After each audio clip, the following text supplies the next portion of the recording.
Sejam bem-vindos ao canal Falando Sério. Eu sou. A pobreza está na consciência de ser pobre. Never go dar. Mas antes, meus amigos, curtam, compartilhem, se inscrevam no nosso canal. E não deixe de acionar o sininho para novos vídeos como este. Muito obrigado. Para aquele que tem. Assim sendo, se atente, pois, ao que escutais, porque para aquele que tem, mais será dado, e para aquele que não tem, até mesmo que não tem, lhe será tirado. Lucas 8, versículo 18. A Bíblia é o maior livro psicológico já escrito, e adverte ao homem para que ele tome conta daquilo o que lhe ouve. E então, junte a este aviso, segue a indicação: para aquele que tem, mais será dado, e para aquele que não tem, até mesmo que não tem, lhe será tirado. Embora muitos vejam esta afirmação como um dos mais cruéis e injustos dos ditos atributos a Jesus, ainda assim continua a ser uma lei justa e misericordiosa, com base no princípio imutável da expressão da vida.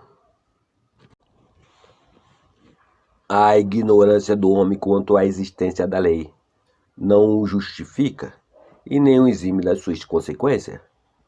A lei é imparcial e, portanto, não faz distinção de pessoas. O homem é avisado a ser seletivo ao que ouve e aceita como verdade. Tudo o que o homem aceita como verdade deixa uma impressão em sua consciência e será, a seu tempo, usado como prova ou contestação. A audição perceptiva é o principal meio do qual o homem registra essas impressões. Um homem deve se disciplinar a ouvir apenas o que ele quer ouvir. Não importa se os boatos ou as evidências de seus sentidos indicarem o contrário. Conforme ele condicionar sua audição perceptiva, ele reagirá apenas àquelas impressões que ele escolher. Esta lei nunca falha. Plenamente condicionado, o homem se torna incapaz de ouvir algo diferente daquilo que lhe possa contribuir para o seu desejo. Deus, como você descobriu, é essa consciência incondicionada que te proporciona tudo o que você está ciente de ser. Estar ciente de ser ou de ter algo significa ser ou ter aquilo que você está ciente de ser. Todas as coisas se baseiam sobre este princípio imutável. É impossível que algo seja diferente daquilo que você está consciente de ser. Para aquele que tem aquilo que ele está consciente de ser, mais será dado, seja bom, mal ou indiferente, não importa. O homem recebe multiplicado centenas de vezes aquilo que ele está ciente de ser. De acordo com esta lei imutável, para aquele que não tem, até mesmo o que não tem lhe será tirado. Os ricos ficam mais ricos e os pobres mais pobres. Você só pode ampliar aquilo que você está consciente de ser. Todas as coisas gravitam ao redor da consciência com a qual elas estão em sintonia. Da mesma forma, todas as coisas movem-se para longe da consciência da qual elas estão fora de sintonia. Você poderia dividir igualmente toda a riqueza do mundo entre todos os homens. Mas, em pouco tempo, esta divisão igualitária voltaria a ser desproporcional, como originalmente. A riqueza logo encontraria o seu caminho de volta para os bolsos daquele quem ela foi tirada, ao invés de se juntar ao coro daqueles que não têm, que insistem em destruir aqueles que têm. E com esta lei imutável da expressão,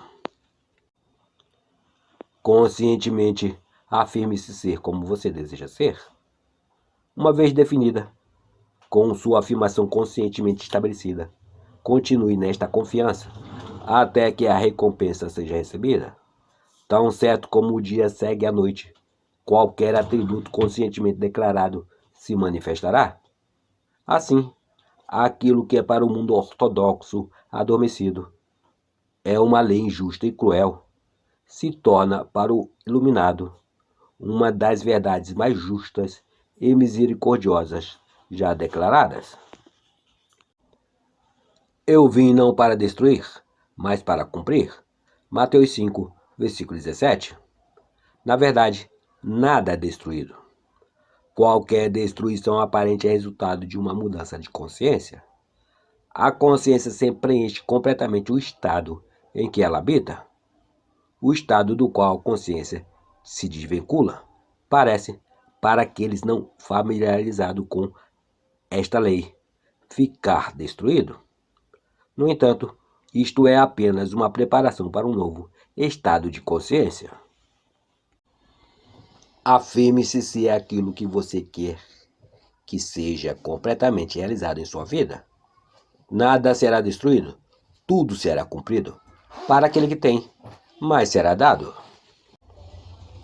Eis que a Virgem conceberá e dará à luz um filho, e ele será chamado de Emanuel, que significa Deus conosco. Mateus 1, versículo 23. Uma das declarações mais controversas no Novo Testamento se diz respeito à Virgem Concepção e o subsequente nascimento de Jesus, uma concepção feita sem o envolvimento do homem. Está escrito que a Virgem concebeu um filho sem a ajuda do homem. Então, secretamente e sem esforço, deu à luz a sua concepção. Esta é a base sobre a qual repousa toda a cristandade. Se, por um lado, o mundo cristão é orientado a acreditar nesta história para que o homem creia no impossível e para poder expressar plenamente a sua grandeza, pelo outro, cientificamente, o homem acaba de ser inclinado a descartar a Bíblia inteira por ser irreal, porque a razão não permitiria que ele acredite que o nascimento através de uma virgem seja fisiologicamente possível. Porém, a Bíblia é uma mensagem da alma e deve ser interpretada psicologicamente, se o homem quiser descobrir a sua verdadeira simbologia. O homem deve ver esta história como um grande drama psicológico, ao invés de um relato sobre fatos reais. Ao trazê-lo, ele irá descobrir que a Bíblia se baseia em uma lei, que, se auto-aplicada, resultará em uma manifestação da expressão, transcendendo a realização dos seus sonhos mais sutis. Para aplicar esta lei da autoexpressão, o homem deve se desenvolver e se autodisciplinar para manter o fundamento que todas as coisas são possíveis para Deus. As principais datas destacadas no Novo Testamento, ou seja, o nascimento, a morte e a ressurreição de Jesus, foram marcadas cronologicamente para coincidir com certos fenômenos astronômicos. Os sábios que registraram esta história notaram que, em determinadas estações do ano, alterações benéficas na Terra coincidiram com a mudança astronômica no céu. Ao escrever este grande drama psicológico, eles personificaram a história da alma como se fosse a biografia do homem. Baseado nestas mudanças cósmicas, eles dataram o nascimento e a ressurreição de Jesus, de forma que estas datas também comunicassem e transmitissem essas mesmas alterações benéficas, a fim de que elas também ganhassem lugar psicologicamente na consciência do homem que segue a lei. Mesmo para aqueles que não conseguem entender isso, a história do Natal é uma das mais belas histórias já contadas. Quando desvendada à luz de sua simbologia e sabedoria, ela revela como se realiza o verdadeiro nascimento para todas as manifestações no mundo. Este nascimento virginal foi registrado como ocorrido em 25 de dezembro, ou, como algumas sociedades o celebram, na véspera de Natal, à meia-noite do dia 24 de dezembro. Os sábios estabeleceram esta data para marcar o nascimento de Jesus, porque ela coincide com os grandes benefícios que ocorrem na Terra, devido a uma importante mudança astronômica que ocorre no planeta. As observações astronômicas que levaram os autores desta história a usar estas datas foram todas feitas a partir do hemisfério norte. Assim, do ponto de vista astronômico, elas são inversamente proporcionais a partir das latitudes do hemisfério sul. No entanto, como esta história foi registrada no norte, suas observações, referências e eventos nestas datas só podem ser vistas fisicamente a partir deste hemisfério. O homem desde cedo descobriu que o Sol desempenha um papel muito importante na sua vida e que sem o Sol, a vida física como se conhece não existiria. Então, essas datas mais importantes na história da vida de Jesus se baseiam na posição do Sol conforme visto da Terra a partir da latitude do norte.